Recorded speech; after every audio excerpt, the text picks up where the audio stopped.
Hello everyone, welcome to my channel Academic Igno. In today's video, I will be discussing your second elective paper, that is MZOE 002, Animal Behavior and Animal Welfare Ethics. And in this video, I will be discussing the block 1, chapter 1 to 5th. I will be covering in this video. Video will having the most important questions along with their answers, and these questions contains higher chances to come in your exams. So let's see without wasting much time. Actually this video जो है बहुत late हो गया, I know that, क्योंकि मेरी जो है तबीयत ठीक नहीं थी, इसलिए मैं वीडियो रिकॉर्ड नहीं कर पाई हूँ। बट अभी मैंने जो है आपका ये कंटेंट आपको प्रोवाइड करा दिया है, तो आप इससे देखकर अपना जो है प्रिपरेशन कर सकते हैं। ठीक है, so let's see the question number 1। और ये जो क्वेश्चंस हैं इसमें मैंने सारे इंपॉर्टेंट क्वेश्चन प्लस जो PYQs हैं वो सारे इसमें इन्वॉल्व मैंने कर दिए हैं। Now let's see the question one by one.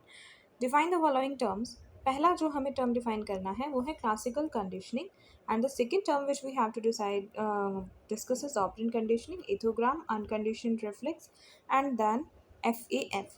सो ये पांचों टर्म हमें जो है डिफाइन करने, इनका मीनिंग क्या होता है, जिसमें से ये वाला जो क्वेश्चन है ये जो है आपसे पूछा जा चुका है ऑलरेडी। So let's see.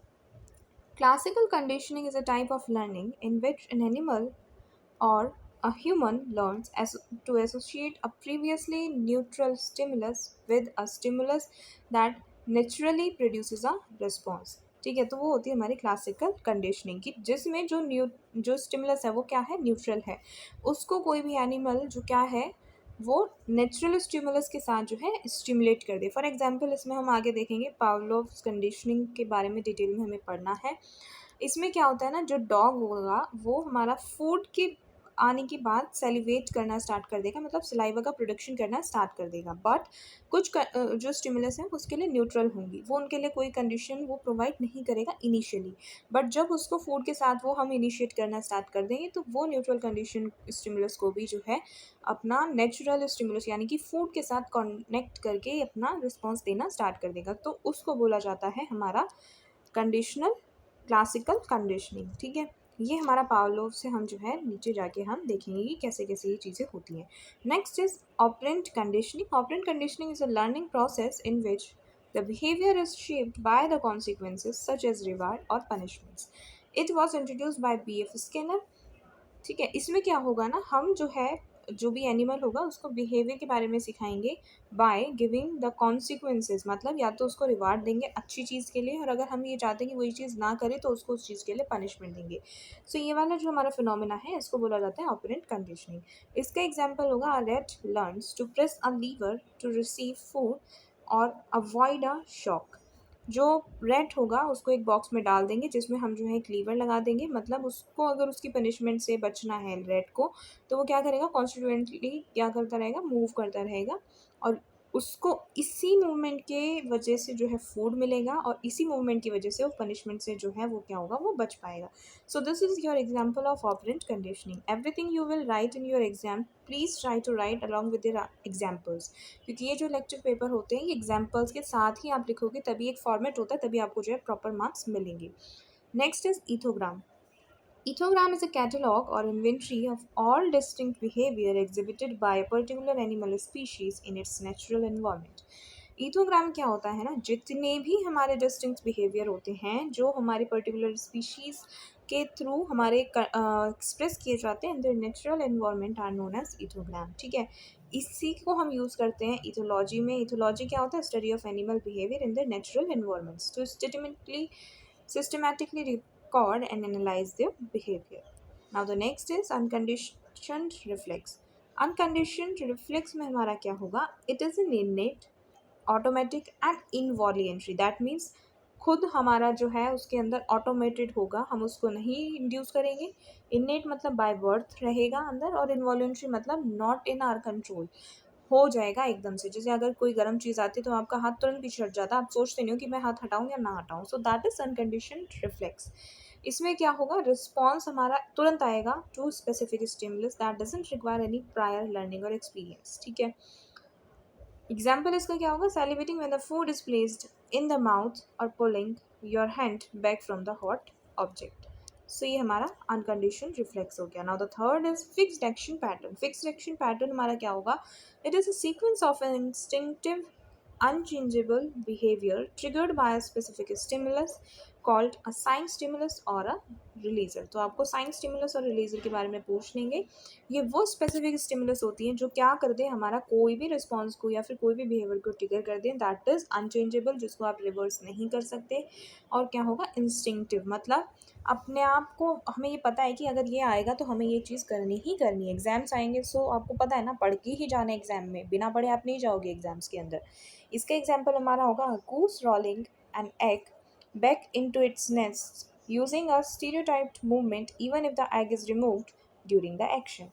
इसमें एक जो है ना घूस का एक एग्जांपल है, उसमें क्या होता है, एक नेस्ट ले लेते हैं, घोंसला होता है, वहाँ पे उसके जो एग्स वगैरह होते हैं वो क्या करते हैं, मान लो कहीं से वो किसी कारणवश उसके एग घोंसले से बाहर आ जाती है, घूस क्या करेगा, उन एग्स को वापस रोल कर करके नेस्ट के अंदर लेकर आएगा। बट अगर हम क्या करें, इन एग्स को रिप्लेस कर दें बाय बॉल्स, अगर बॉल्स भी हम वहाँ पे रख देंगे ना, तो भी वो उन एग्स को क्या करेगा, मतलब बॉल्स को एग्स की तरह ही प्रोटेक्ट करेगा। सो ये बिहेवियर हमारा फिक्स्ड एक्शन पैटर्न है, उसको पता है कि और हमारे नेस्ट से कोई चीज़ बाहर जा रही है तो we will have to protect it. ठीक है, now let's see the next question. Next question में हमें ये बताना है, briefly differentiate between the following pairs of terms. हमें ये बताना है इनेट बिहेवियर और एक्वायर्ड बिहेवियर में डिफरेंस क्या है। Next is observational studies and experimental studies में क्या डिफरेंस है। And the third one is preference test और मोटिवेशन टेस्ट जो होते हैं उनमें जो है हमारा डिफरेंस क्या है, जिसमें ये दो क्वेश्चन जो हैं ये ऑलरेडी आपके PYQ हैं दिसंबर 2024 के। So let's see the answer. इनेट behaviour हमारा वो होगा जो हमारी बॉडी में प्रेजेंट है, इनहेरिटेड है और बाय बर्थ प्रेजेंट है। ठीक है, it acquires naturally without the need of learning और experience, such as baby reflex to suckle. ठीक है, सो इसमें क्या है ना, ये हमारी बॉडी में हमें कोई एक्सपीरियंस की रिक्वायर्ड नहीं होती है, इसको बिहेवियर को एक्सप्रेस करने के लिए हमारी बॉडी में बाय बर्थ ही आता है।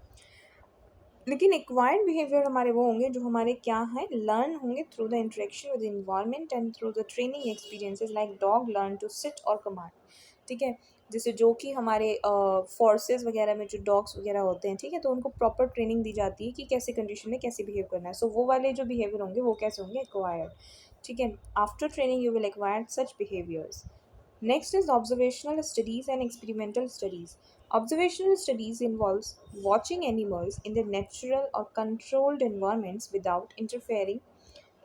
ठीक है, उनके हम नेचुरल इन्वायरमेंट में ही और या फिर उनके थोड़ा हो सकता है कंट्रोल इन्वायरमेंट को हम as a area of study consider करके वहाँ पर उनके बिहेवियर को स्टडी करें विदाउट इंटरफेयरिंग और aiming to describe behaviour as it naturally occurs, और उनके बिहेवियर में इंटरफेयर नहीं करते, उनको they we will let them do to what they suppose to do in their natural environment. ठीक है, सो ये वाला हमारा ऑब्जर्वेशन है, वी विल ऑब्जर्व ओनली।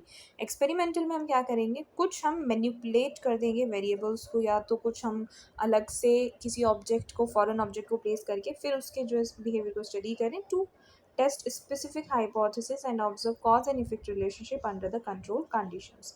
सो इसमें क्या होगा, वो कंट्रोल कंडीशंस के अंदर हम स्टडी करेंगे अंडर द एक्सपेरिमेंटल स्टडीज।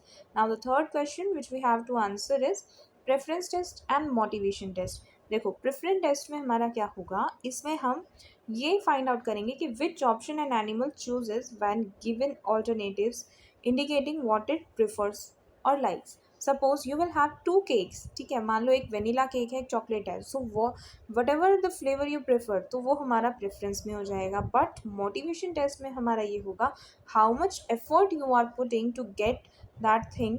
ठीक है, कोई भी एनिमल कितना विलिंग होगा to make the access of preferred resource, showing how important or necessary that option is to an animal। ठीक है, now the third question is explain the wiggle dance. Wiggle dance हमें जो है explain करना है, what is this wiggle dance. तो wiggle dance हमारा क्या होगा, ये एक जो हनी बी के थ्रू एक डांस होता है, इसमें क्या होगा, एक मूवमेंट होगी in the shape of figure 8, मतलब इस शेप में हनी बी क्या होगा, मूव करेगी। अब उसकी मूवमेंट ऐसे ही नहीं है कि उसका मन कर रहा है तो मूव कर लेते हैं, no, there is a specific reason why. जो हनी बी है ना, वो forward along the straight line path में मूव करेगी central stretch of the figure 8। अभी बताएंगे हम इसको कैसे, by waggling, that is moving its abdomen quickly from side to side.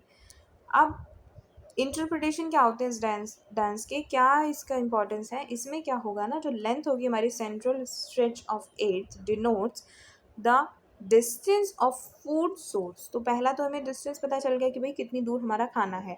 On the average 1 second denotes 1 kilometre, और जितनी देर तक वो मतलब उसकी मूवमेंट रहेगी तो वो उसके डिस्टेंस को हमारा बता देगा कि भाई कितना किलोमीटर एग्जैक्ट है। और जो एंगल है ना हमारा, जैसे कि सन की डायरेक्शन में हमारा ये एंगल बनाते हुए चलेगी, जैसे ये सन है हमारा, सन के डायरेक्शन में ये अल्फा एंगल यहाँ से बनाते हुए मूव कर रही है बाय डूइंग वेगल डांस। ठीक है, सो ये वाली लेंथ तो हमें बता देगी भाई डिस्टेंस कितना है फूड सोर्स के बीच में, और ये जो हमारा एंगल है ये हमें ये बता देगा कि भाई वो जो फूड सोर्स है वो एग्जैक्टली है किस डायरेक्शन में। सो दो चीज़ें हमें पता चलती हैं वेगल डांस से।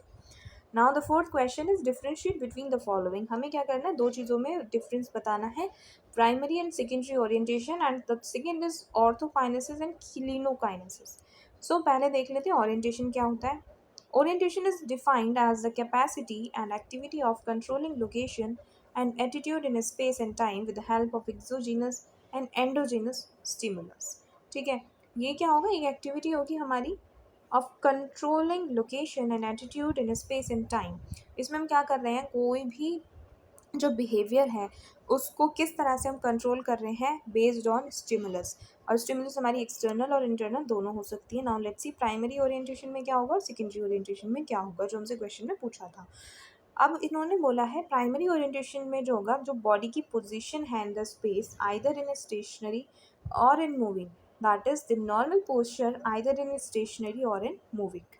अब सेकेंडरी में हमारा क्या है, डायरेक्शनल अलाइनमेंट हो जाएगा, उसमें या तो वो चल रहा है या रुका हुआ है। इसमें ये क्या होगा, हमारा जो डायरेक्शनल अलाइनमेंट होगा of organism in response to a particular stimulus, हो सकता है वो अवे जाए या फिर उसके पास जाए, टुवर्ड्स अवे दोनों डायरेक्शन में हो सकता है, बट हमें डायरेक्शन का ध्यान रखना है बस। मूव करेगा बट किस डायरेक्शन में, वो हमारा सेकेंडरी में आ जाएगा। इस super impose on the primary orientation. तो ये क्या होता है, सुपर इम्पोज करके भाई जब चल रहा है तो भी तो हमारा मूवमेंट होगा ना किस डायरेक्शन में। तो सेकेंडरी ओरिएंटेशन भी हमारा फर्दर टू जो मूवमेंट पैटर्न है उसमें डिवाइडेड है, पहला kinesis and next is Texas. So kinesis वो जो होगा वो देखते हैं, और फिर टेक्सिस का एक मैंने अलग क्वेश्चन ही इसमें डाल दिया है, ऐड ऑन कर दिया, क्योंकि वो काफ़ी इंपॉर्टेंट है और उसके टाइप्स भी आपसे क्वेश्चन में पूछे जा सकते हैं। Now let's see the kinesis. Kinesis is a non directional and random movement. Basically ये डायरेक्शन नहीं होएगा और रेंडम होगा, where is the taxis is a movement with respect to direction to the source of stimulus in space. Kinesis में movement तो हो रहा है बट ये नॉन डायरेक्ट, मतलब स्पेसिफिक नहीं है कि हमें इस डायरेक्शन में जाना है। ठीक है, और अब इन एनिमल्स आगे देखते हैं इसके जो हमें डिफरेंस जो बताने के लिए पूछे थे उनका।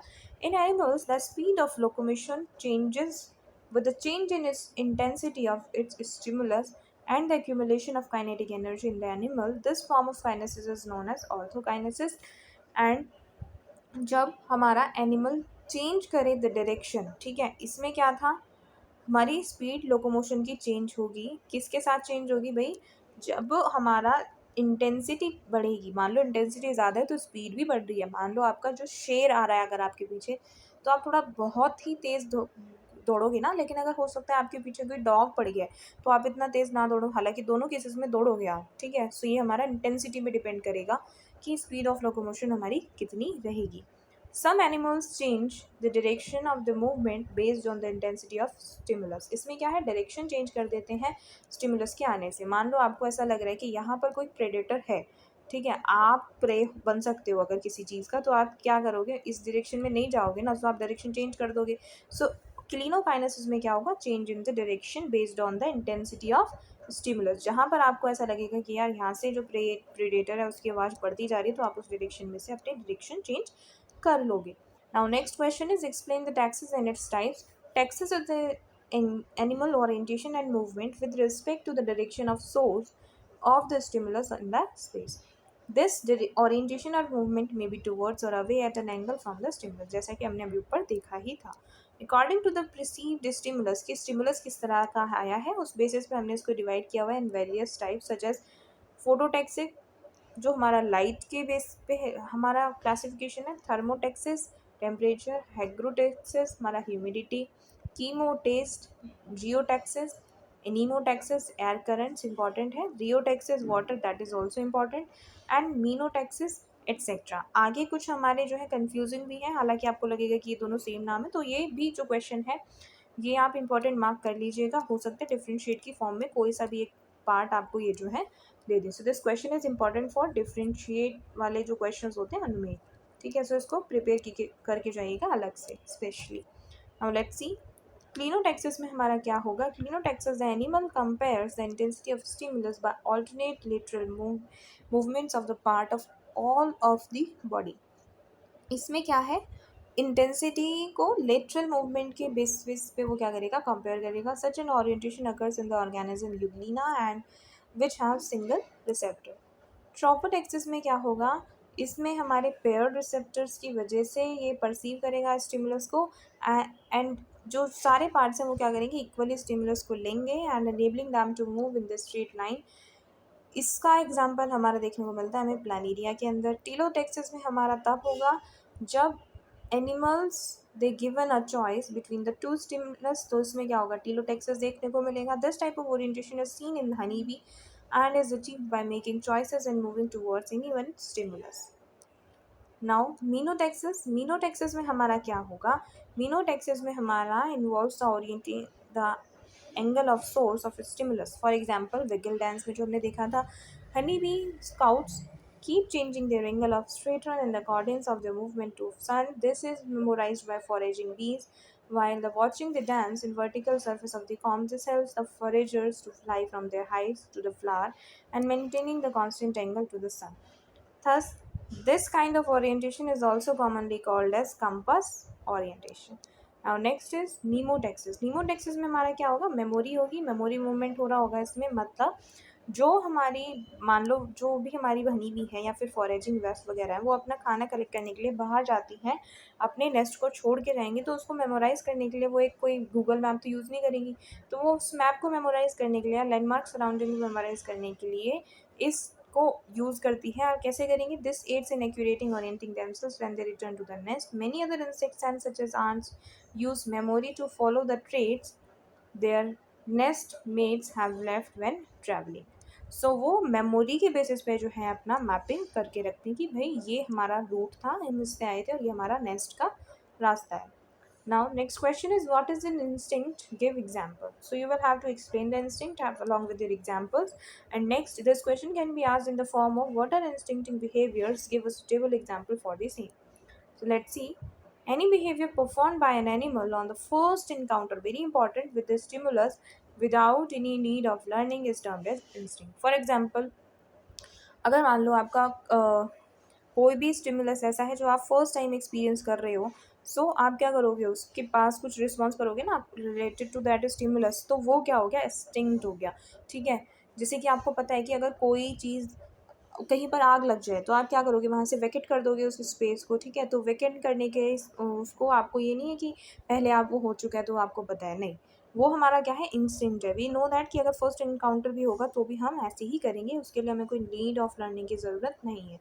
These behaviors are similar in all members of the species, but still has a room of improvement on repeated exposure to the stimulus. Example इसके हमारे देखे जाते हैं जैसे कि nest building in tailor birds and construction of orb-shaped spider webs. Now, seventh question asks you to define the key stimulus and differentiate between the closed and open IRMs. So let's see what is a stimulus first. फिर हम देखेंगे कि stimulus क्या होता है। Any kind of signal that can be detected or sensed by a particular animal is known as stimulus. These include lights, odor, chemical environment, sound, vibration, touch, heat, electric energy, etc. की stimulus हमारी also known as sign stimulus. क्यों? क्योंकि ये हमारी any stimulus that will initiate a fixed action pattern, उसको हम बोलते हैं की स्टिमुलस। भाई स्टिमुलस तो हर काइंड की होती है ना, लेकिन कुछ स्टिमुलस को आप क्या करते हो, टॉलरेट भी करते हो। तो हम हर स्टिमुलस को की स्टिमुलस नहीं बोलेंगे, हम उसी स्टिमुलस को की स्टिमुलस बोल रहे हैं जिसके बाद आपकी टॉलरेंस लेवल ना ख़त्म हो जाए, उसको हम बोल रहे हैं key stimulus. If the key stimulus is from one animal to another it is called as releaser. ठीक है, तो उसको तब हम बोलते हैं releaser. Now example of this case is, अगर आप हियरिंग बुल को देखोगे with red patch present on the beak works as a sign stimulus that initiate the fix pattern of the pecking in the cheeks. So this is your key stimulus or sinus stimulus का theory.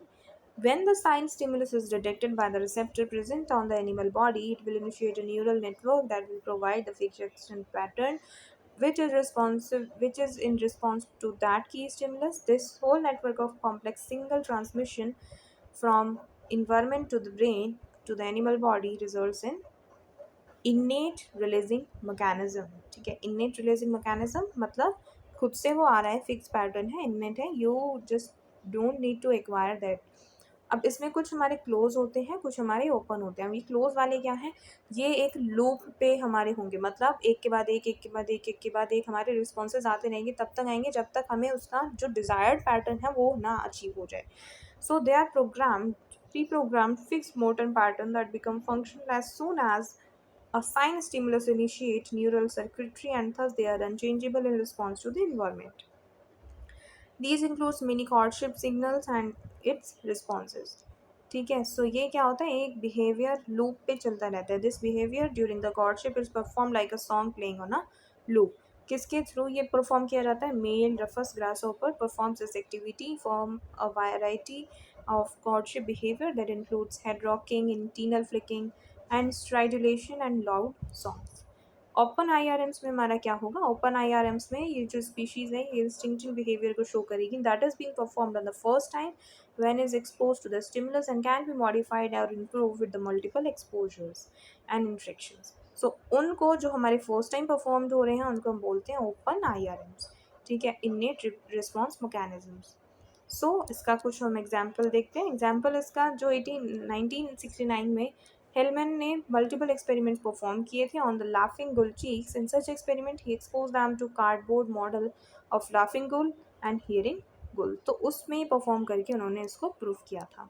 What is the code breaking, अब ये code breaking क्या है, with the help of suitable example बताना है हमें और इसमें एक्सप्लेन करना है ब्रूड पैरासिटिज्म को in relation to code breaking. So now let's see the mechanism of code breaking first, then we will see the brood parasitism.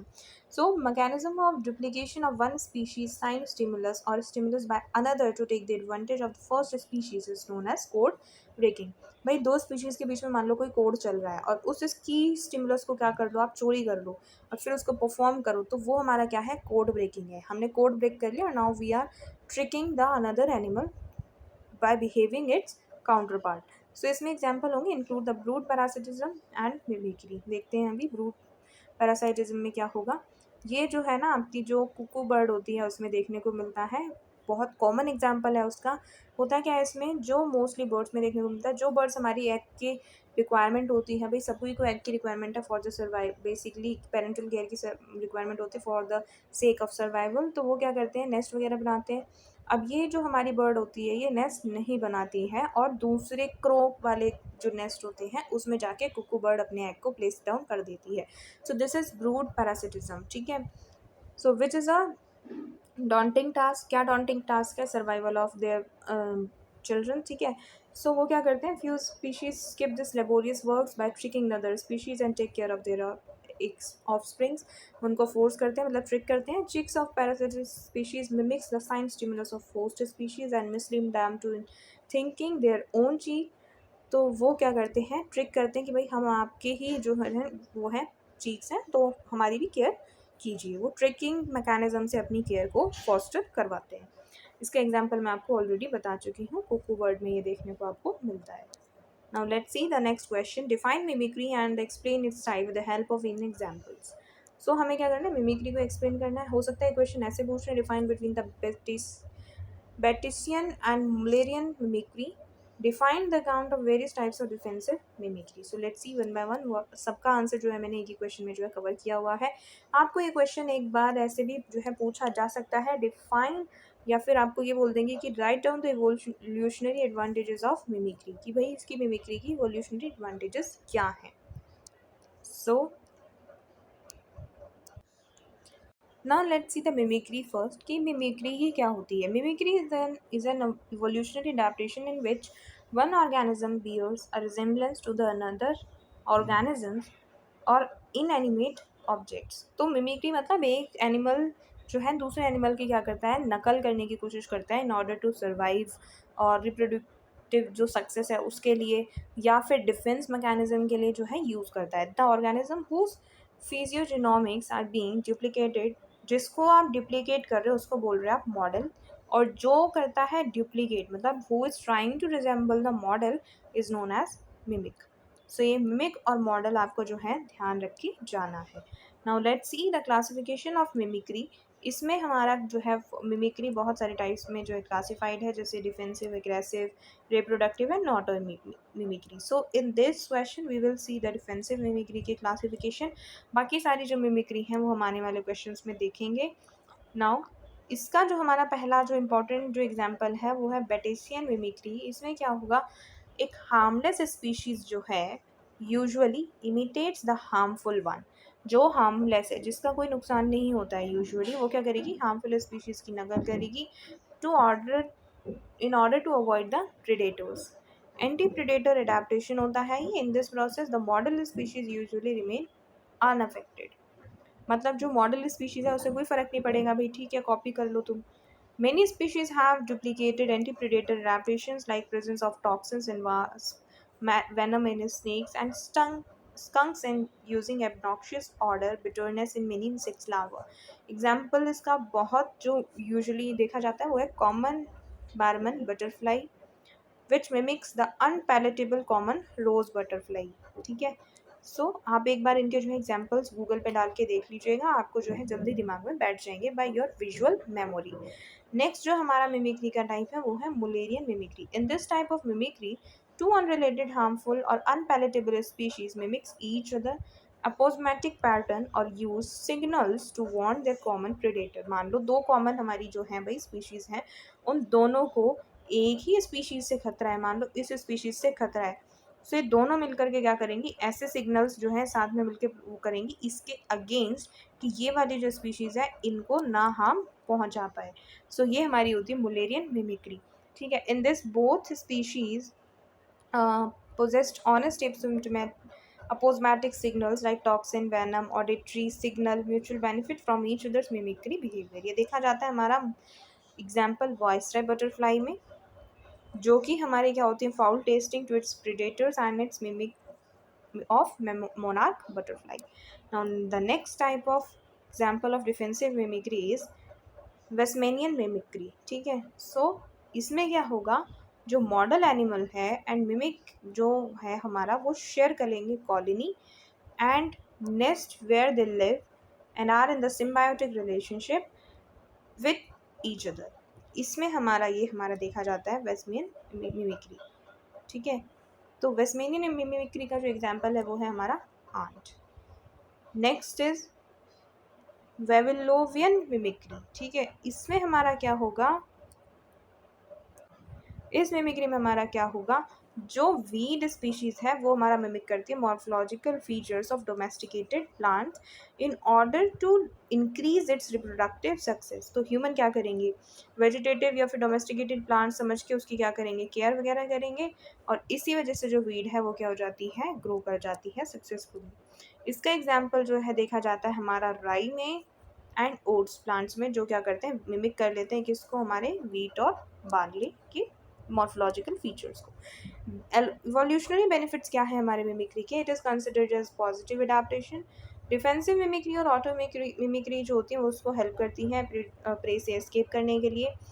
बेटिसियन mimicry जो होती है, बेटिसियन मिमिक्री में क्या होगा, जो मॉडल है वो क्या होगा, उसको फ़ायदा मिलेगा by copying the harmful species. तो वो भी क्या है उसके लिए हेल्पफुल है in to live in particular habitat. Aggressive mimicry में क्या होगा, prey predator relationship and deceit tactics used by predators to lure their prey. Aggressively वो शिकार करेंगे. रिप्रोडक्टिव मिमिक्री में क्या है, ये इनोवेटिव वेज के थ्रू क्या करेंगे, अपने सेक्सुअल कंपटीशन को कम करने के और सुटेबल मेट को फाइंड करेंगे. सो मिमिक्री का काफ़ी ज़्यादा इंपॉर्टेंट है किस किस चीज़ में, natural selection of resemblance and multiple ways of being utilized by their mimics. Now the next question is explain the aggressive mimicry. इसमें हमें aggressive mimicry को explain करना है and list its subtypes and explain with it examples. So aggressive mimicry is a type of mimicry in which the predator parasitoid resembles a harmless or beneficial species. Harmless को और beneficial species को क्या करेंगे, resemble करेंगे. भाई जब जो चीज़ harmless है उसके पास तो सब जाएंगे ही ना, और जो बेनिफिशियल है उसके पास भी सब जाएंगे. तो ये एग्रेसिव मिमिक्री में क्या करेंगे, उसको रिजेंबल करेंगे. क्यों करेंगे, टू डिसीव इट्स प्रे और होस्ट, तो धोखा देने के लिए प्रे को और होस्ट को. The mimic use this deceptive resemblance to get close to the victim and exploit and attack it, unlike the defensive mimicry, which protects the mimic. सो ये हमारा इसका एग्जाम्पल है।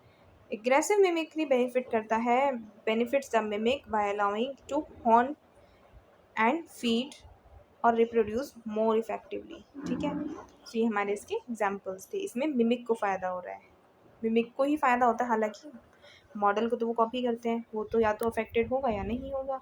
ठीक है, नेक्स्ट हमारे इसके में जो सब टाइप देखना है प्रिडेटरी मिमिक्री के। प्रिडेटरी मिमिक्री का जो है पहला इसका सब टाइप है basically predator mimics something attractive to its prey. इसमें जो है ये ऐसी चीज़ को वो करेंगे, मिमिक करेंगे जो प्रे के जो अट्रैक्ट करेगी, जैसे फूड है, मीट है, या फिर कौन स्पीशीज़ हैं, to lure the pray.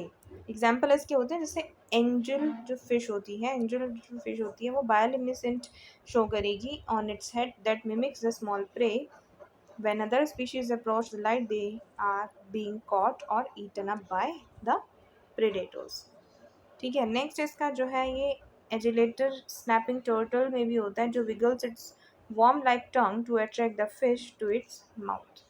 Parasite mimicry में क्या होगा, इसमें पैरासाइटिक मिमिक्री में parasite imitates a part of host's identity or behavior to gain access or exploit the host for survival or reproduction. Example, cuckoo bird जो है वो mimic करती है appearance and begging calls of host bird's cheek. This trick the host into feeding the cuckoo cheek instead of its own. Reproductive mimicry में क्या होगा, इसमें mimicry की जाएगी रिप्रोडक्टिव क्यूज की, जैसे कि appearance and signals to deceive another organisms into attempting to mate often for mimic's benefit, जैसे कि पॉलिनेशन प्रीडेशन के लिए जो है की जाती है। किस में देखा जाता है, फीमेल फायरफ्लाइज में देखा जाता है ये मिमिक्री का पैटर्न, जिसमें जो फुटूरियस मिमिक होता है वो mating flashes of other species को यूज़ करेगा to lure the males which then they kill and eat, और उनको खा के ये अपना पेट भर लेते हैं। Next example is orchid mimics the scent and appearance of female insects. Male attempt to mate the flower. Pseudocopulation का example काफ़ी important है, काफ़ी पेपर में भी पूछा जाता है, during which pollination occurs. Now the next question is what is the reproductive mimicry? Reproductive mimicry explain करनी है।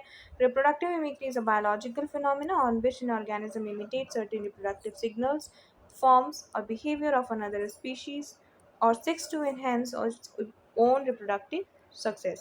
These forms of mimicry can help an organism to gain mating opportunities, avoid competition and increase chances of fertilization. इसके भी हमारे जो है several types हैं जो हमें वन बाय वन करके देखने हैं, जैसा कि फीमेल मिमिक्री।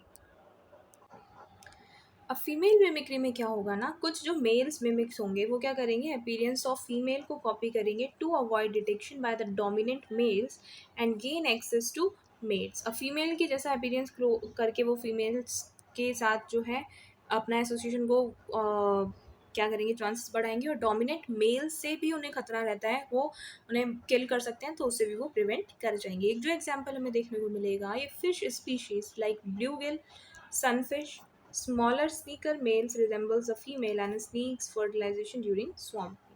तो ये हमें जो है इसमें देखने को मिलता है। सेक्सुअल मिमिक्री इसमें क्या होगा, ये जो मिमिक होगा मतलब इसमें भी मिमिकिंग होगी सेक्सुअल सिग्नल्स की या फिर ट्रेड्स की ऑफ अपोजिट सेक्स और even another species to attract its mate. ये ऑर्किड मिमिक्स में देखा जाता है in the appearance and scent of female insect to attract the male pollinator, tricking them to the pollination.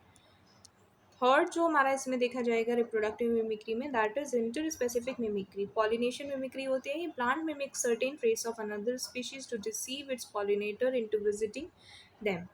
Some orchids mimic the flower nectar producing plant but offer no reward and relying on mistake identity for their pollinators.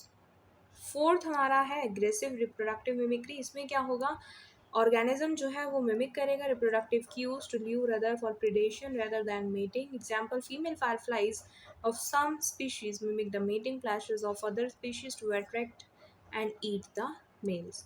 Now the 12th question में देखते हैं क्या है हमारा, इसमें क्या है, write short note और इम्प्रिंटिंग। हमें इम्प्रिंटिंग के ऊपर शॉर्ट नोट लिखना है, क्योंकि इम्प्रिंटिंग क्या होती है, this is a learn behaviour जो रिकॉग्नाइज्ड किया गया था हमारे साइंटिस्ट कॉनरेड लॉरेंस ने, जो कि इन्होंने बताया था ये एक time period sensitive learning phenomena है that is limited to specific period in an animal's life. Once and particular behavior is learned during that time period, it is usually irreversible. Imprinting is seen on goose hatchling as soon as they are born, and bonding occurs within the first moving object, which is usually the goose mother.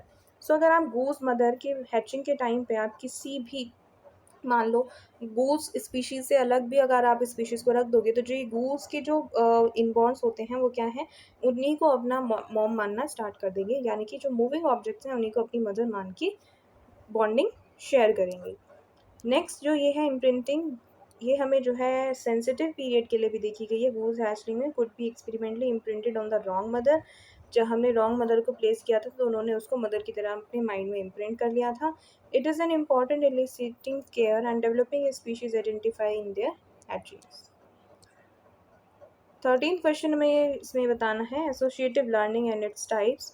और next ये question आपको Pavlov learning conditioning में भी जो है पूछा जा सकता है, उसके कंपोनेंट्स को बताना रहेगा इस क्वेश्चन में कि उसके कंपोनेंट्स बताइए।